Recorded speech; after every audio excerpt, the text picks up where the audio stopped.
Meta has clearly read the writing on the wall and is repositioning itself ahead of Trump's inauguration and his second term in the White House.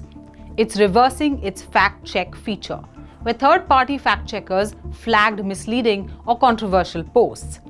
It was a fact-checking feature that was launched by Meta soon after Trump took charge in Washington in his first term after the win in 2016. Now, 8 years later, with a stronger mandate for Trump in place, Meta has had a change of heart.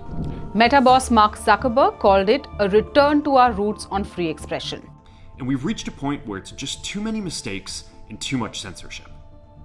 The recent elections also feel like a cultural tipping point towards once again prioritizing speech. So we're going to get back to our roots and focus on reducing mistakes, simplifying our policies, and restoring free expression on our platforms. So what Meta is now going to do is follow in the footsteps of Elon Musk and X. First, we're going to get rid of fact checkers and replace them with community notes similar to X, starting in the US. After Trump first got elected in 2016, the legacy media wrote non-stop about how misinformation was a threat to democracy. We tried in good faith to address those concerns without becoming the arbiters of truth. But the fact-checkers have just been too politically biased and have destroyed more trust than they've created, especially in the US. Mark Zuckerberg has conveniently passed the buck to fact-checkers, blaming them for destroying trust.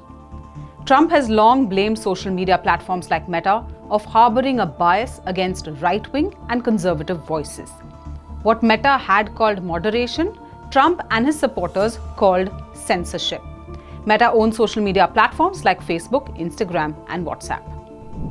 Trump was also banned from Facebook after the January 6, 2021 insurrection at the Capitol in Washington, D.C. He was allowed to return to platforms that had banned him ahead of his presidential run. Mark Zuckerberg will surely be a relieved man now that Trump has responded with this. I think they've come a long way. Meta, Facebook, I think they've come a long way. I watched it. The man was very impressive. You could call this the big announcement by Meta, but it has been working towards smoothening its relationship with the Trump administration. Zuckerberg had dinner with Trump at Mar-a-Lago last November after his win. Meta donated $1 million to support Trump's inauguration that's scheduled for the 20th of January this month. Just last week, Joel Kaplan, a Meta executive with close ties to Republicans, was elevated to the senior-most policy role in the company. Earlier this week, Zuckerberg said Dana White of Ultimate Fighting Championship and a well-known Trump ally would be on the Meta board.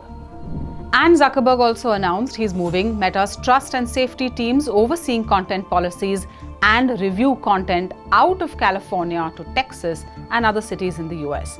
Meta's decision has been welcomed by conservatives and is worrying others who feel it will unleash misleading information that would go unchallenged. For more such videos, subscribe to our YouTube channel, hit the bell icon so you never miss another video from StratNewsGlobal.